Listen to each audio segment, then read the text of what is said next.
Hello everyone, this is ACIs and today we will be doing another topic which is Pakistan studies, foreign relations and the relationship is between Pakistan and Iran. We're going to start with the successes. The very first success being in 1947 when Pakistan got independence. So basically Iran was the very first country to formally recognize the Pakistan as an independent country. Then, 2 years later, in 1949, the embassies of both countries got exchanged. So this meant that diplomatic ties was increased and their bond was strengthened. Now, the third good thing that happened was in 1955 when both Pakistan and Iran joined the Baghdad Pact and CENTO. Now, this was a good thing because now they have alliance and allies with the very strong countries out there globally. So their influence was increased, their aid guarantee was increased, and their social dignity was increased. Now, the next good thing that happened was in 1964. Basically, RCD, the Regional Cooperation for Development, was formed within these three countries, including Pakistan, Iran, and Turkey. Now, this was a good thing because now the trade would increase. They had this link between roads and the transport would increase. They had this cultural exchange between the countries and the overall bond would increase. Their allies would be much stronger now. Now, the next good thing that happened was in 1965. That was at the time when Indo-Pakistan war was happening.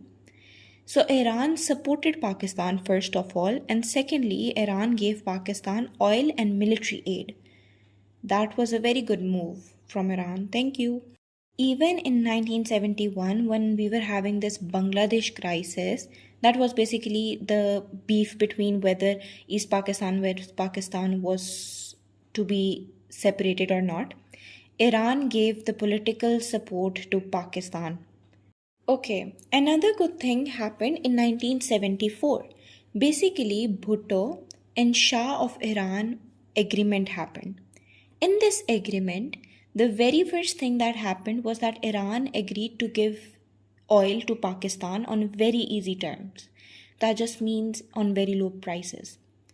This was because of the economical difficulties Pakistan was facing due to the war of 1971. That is the Bangladesh crisis. Now, Iran also helped Pakistan with the financial aid for their developing projects, especially in the Balochistan. The next good thing that happened was in 1985 when ECO, which is Economic Cooperation Organization, replaced the RCD. So it was a good thing because now we have more members, that means more countries, that means more alliances, more deals.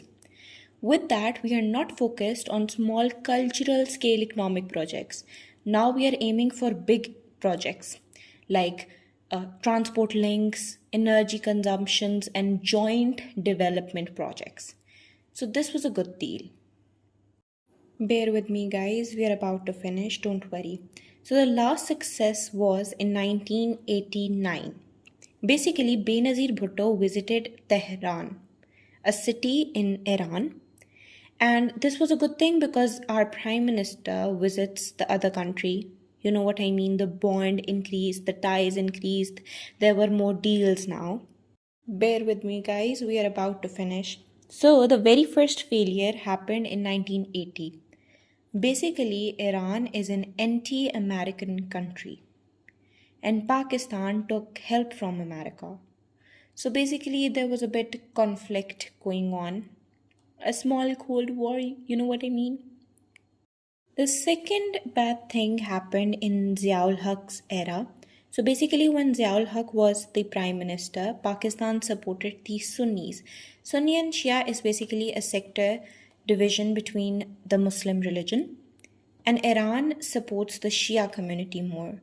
So there was a bit backlash here, but not a very big deal. You can write it as a failure, but it doesn't affect so much of the fact. That's it, guys. Thank you.